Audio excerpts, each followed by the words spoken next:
a Honda Stepwgn, but it's spelled Step, WGN. I don't know why. But essentially, this Stepwgn is a bigger version of a CR-V. It has a CR-V motor, a B20 2.0, but it's ready for Japanese market. And it has a CR-V style headlight right there, so very similar, but it won't fit with a CR-V, but it's very similar design. And essentially it's just a minivan. This one has a pop top, so you can go camping with it, whatnot. So Larry, you want to do some more, give out some more information? Good, if you're not sick of hearing me talk. Okay, so the car's a mess, so am I. It was a busy day today. Interesting, so this is the pop-top version. This is also the four-wheel drive version. So there's an RF1, the versions of it, the first year of the Stepwgn, the first model version of it. RF1, RF2, this is an RF2 Stepwgn. So it means it's four-wheel drive. And then this is a field deck version. These are actually made by Honda. At that time, a whole bunch of the Japanese car makers were making weekender camping car versions of their cars. Like my Bongo was a competitor to it. And so Honda made about 1,000 of these a year. This one's called the Field Deck, and there's actually a whole bunch of them. They still make them today. So they're quite popular in Japan. So the cool thing about this car, there's a 98, I think they came out originally 96, but I think the first year for the Field Decks were 98. And then they only had two colors, it was white and green for the Field Deck version. I picked it up in LA, and there's normally really pretty fairing that goes right here. And there was a recall on it because they fall off. Well, guess what happened on the 405 in LA? It fell off, so I guess this car never got the recall notice. Oh well, and good luck finding them. They're almost impossible to find. So otherwise, I love the car. Everything I know about the engine and mechanically, I learned from Co, because it's the same as a CR-V. The engine is literally exactly the same. Okay, and go. It's a B20 2-liter twin cam, so it works great. It's about 138 horsepower, I think, 140-ish. But you know, for Colorado, I was really worried because I always get, I don't like naturally aspirated cars in Colorado because they use a ton of power, and I like to ski, and it always sucks going up the mountain. But we drove it from LA up the mountain, and it did fine. It was kept up with traffic, no problem. So we were really happy with it. Everything you want, any stuff you need to do mechanically, just go get a 1998 CR-V. It's exactly the same. I already got everything I need. It's literally the same engine. Everything's the same except for the air cleaner. That's a slightly different size. So that's the only thing that's different. But almost every part you need is either from a CR-V or an Odyssey. So there's only like one part of the wishbone suspension that's different. So if you're gonna buy a JDM car, this is the one to get, because you can get almost every part you need from either a CR-V or an Odyssey, except for the windshield. Don't break the windshield. Honda introduced the Odyssey, I think it was in like 92, 90, or maybe 93 into Japan. It was a big hit, especially the Odyssey at that time was an amazing minivan. I don't know if, minivan nerds know it, but so they needed something cheaper in Japan, and so they came out with this, and this became a much bigger hit because the Odyssey was a little too big and a little too expensive for the Japanese market. The one thing they pioneered with this was it's completely flat. It's completely flat from the front to the back. All of the components, even for the four-wheel drive version, all of it's in the front, and then it has the drive shaft that goes to the back. But it's an all-wheel drive system that. It's essentially a front-wheel drive, right? It's front-wheel drive and then turns four-wheel drive or all-wheel drive when you slip. But again, there's no bump, there's no hump, so you can, when this seat's in the normal position, you can just walk all the way to the back. And so that was a super popular feature for the Stepwgn. There's also a version of the Stepwgn that's slightly shorter called the MX version of it, which is also a really nice car. if you recommend it. And so this is like the high-end version because it's got that, you can smell that plastic veneer, right? But super comfortable seating. You know, it's just like getting in a Civic. You don't have to step up at all. It's a low car. And then it's super great visibility. You know, it has this like funky door. It's just, the air conditioning works great. Let me see what else here. My beautiful stereo here, I'll start it up. The stereo that doesn't work. I kind of think I found out why. There's a, by the way, so somebody put this in themselves. Come on, start. And then here, I'll turn that off, the air conditioning. Yes, early 2000 technology. That, I think he put in himself because the wiring is kind of terrifying underneath. Let me turn that down. But I think it's a Civic or a CRV.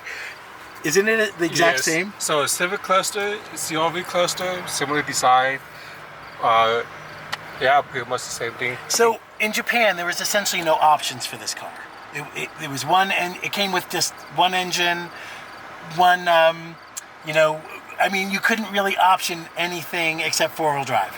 And then the trim level, like more like this stuff. And this is the SMX. That's the one I was telling you about, so version of it. But so that kept the price low. So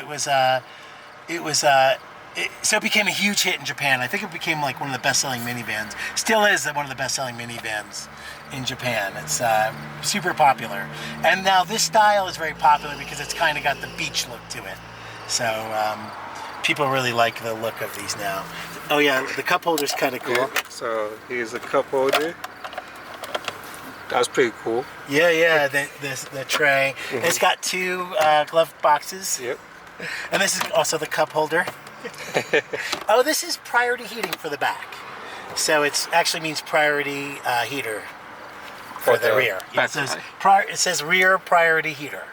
So when you hit that, it actually makes sure that the heater goes in the back. Now, some of the camping versions had a propane heater in the back. So if you were camping, you could just turn on the propane heater in the back. And then it has two air conditioners. So it's got one for the front and the back here. So, which a lot of vans do. Oh, this isn't a sunroof. I'll show you that later. So that also says something.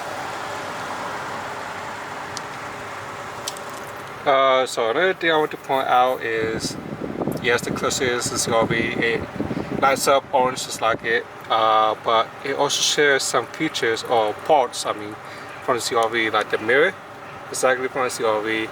And this style of window switch is from the CRV, but of course only two because only two front windows that roll down. Other than that, it's... Do you have that in the CRV? It's no. I think there's indicators on some of the vans. Mine doesn't have anything on it. It's just blank. How about this on the CRV? Do they have this door? And I think it's spring loaded. I don't know, but mine, it's not loading. So. But these tend to always be broken, so... Yeah, it is a climate shifter, similar to a CRV too. Yeah. So this is aftermarket, so... Yeah. Do you have a priority heater for the back? Nope, I do not. Okay. Best part of this car is the interior, and it's got Honda's famous seats. So Honda is kind of famous for their seats that can essentially do gymnastics. They do pretty much everything, which is what these do. So I have it in the club configuration right now, but these seats can rotate. In fact, I'll go move this forward and I'll demonstrate it. So this is a third row as well. I'm missing this, unfortunately. But so it can be 3 rows in the front and the back. And then this is supposed to have a cup holder, but of course it was missing all mine. It's here. This flips up so that you can actually rotate the seat. Or get to the jack and stuff, because the jack and things are here. So this, and then turn this, the whole seat will rotate. And then I'll find the other junk that the kids left, as well as the close glasses. So, and then essentially it becomes a three-row van, or so 8-passenger van. But so this also can become a bed. Do you want to show you that as well? A bed? Yeah. Yeah. So basically you're gonna, so this can go way down, but I'll just make it go flat. I have to, so this is the bed. And then you got it, thanks. And then this will fall completely flat if I can just pull that out. Just a minute. There we go. And so this is the bed. And then we have the pop top right here. Might as well keep going. So it's like a missile. You might want to come here and take a look, or should I make it back into seats? So it's like a missile. You have to turn the key, then this. Let's see. Is it? Did I turn it the wrong way? Oh, there we go. And then you push this up. It's all manual though, unlike the bongo, which is electric. Hey, you okay?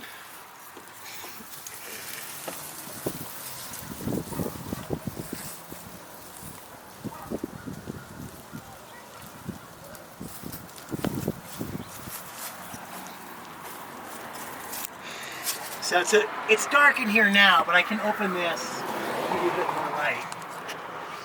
Sorry. Yeah, pop in here. You can come in through here. So this van has 2 access. Yeah.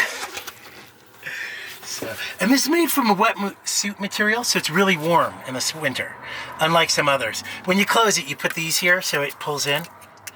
Like that. That's for when you close it, but when you're done, you just do that. So everything can roll up, like it rolls up like that in here. So it makes it easy. So if you want light, but it's really hot if you don't. Once you put these up, it's fine. But otherwise, in the summer, boy, because this is really warm material. And then the part of the bed's here. I'll go close it. Let me go put in the key. And so this just slides over here. I don't know if we're all in place there, but there, something like that. There you go. Now you got yourself 4 people bed. Yeah, 2 Or kids. 2 people and another 2 people here. Yeah, exactly. Let's see. You got about another 2 feet there. This side's more comfortable, by the way, just so you know. I'm on the good side. You're on the wife's side. I'm on the husband's side. So you got maybe another 5 inches if you get on my side. It's not that bad. Yeah, it's not so bad. It's okay. So definitely needs a futon. Yeah. So, but it works. I mean, to be honest, it's a lot better than most. So upstairs is not bad as well. If you want to try to go in there. Nah, okay.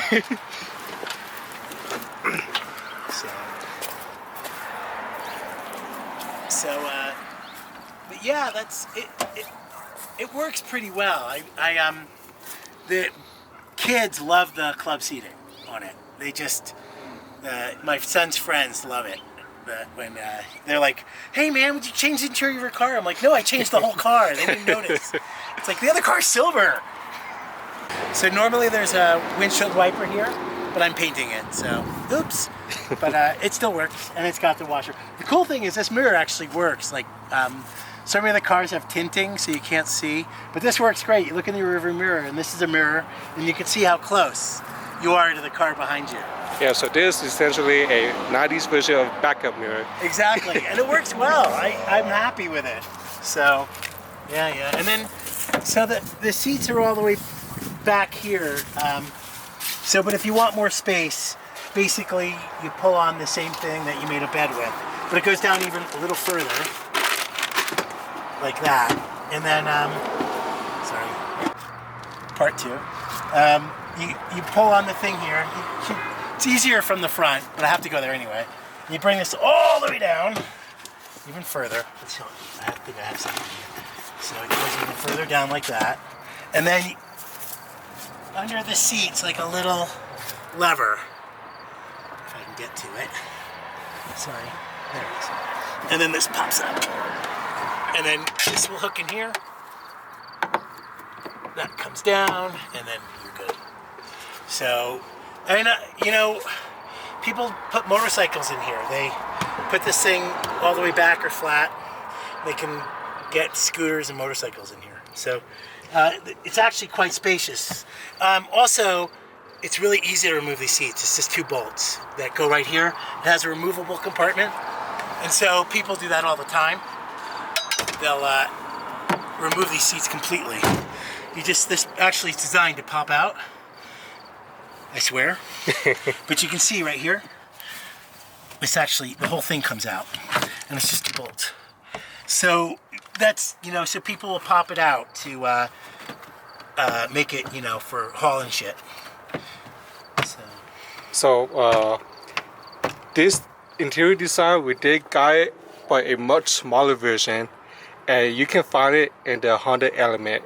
As you can see, the Element is flat just like this, and the seat does fall up just like the Element. So we didn't completely lose that feature here. No. We actually got it. Element is such a popular car nowadays. People realize how good it was. Honda Fit does the same thing. So, and much better on gas. Stepwgn, Stepwgn. I don't know why, but that's how they spell it. Right. Take out the Stepwgn for the test run on the block.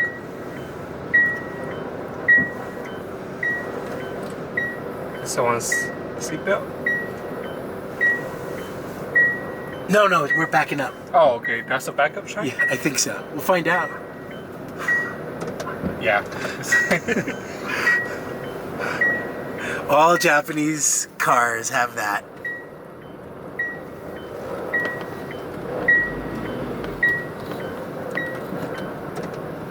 Oh yeah, it's incredibly smooth. I think I'm gonna hold this. Yeah.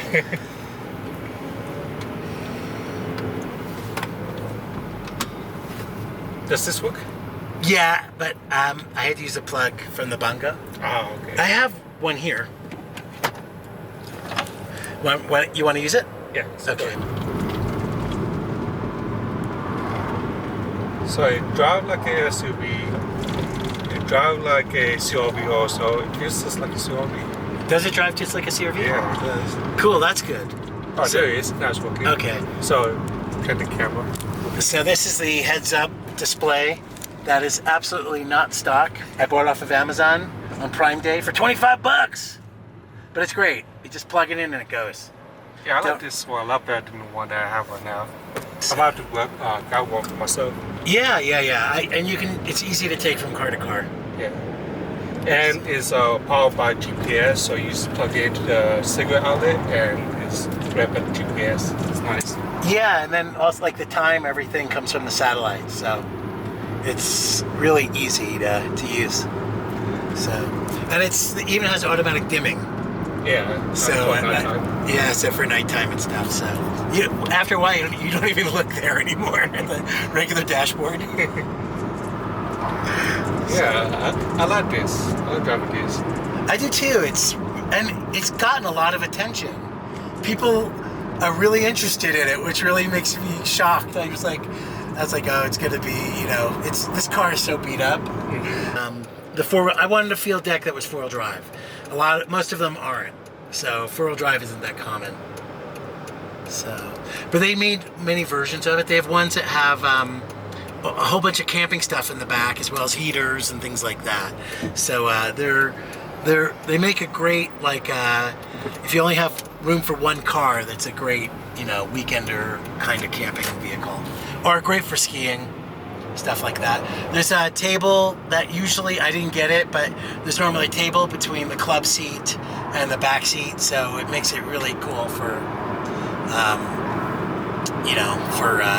just hanging out and camping or whatever. So. For being like 140 horsepower, 150 horsepower, this thing picks up pretty quick. That's the other good thing. It's got the gearing is really good. I've been doing 85 on the highway with it, no problem at all. It's just goes on the highway too. So I'm really happy with it. I was worried for Colorado, so I didn't think I was going to keep it. I was going to just keep the bongo. That's what always happens. I buy a different car. The bongo works better. Yeah. But this one, it's finally, God, how long have I had the bongo? A year and a half, 2 years? That's literally the longest I've ever had a car. It's a very boring drive, but very I don't know how to explain it. It's Swedish has that expression lago. Just good. It's just good, kind of good at everything.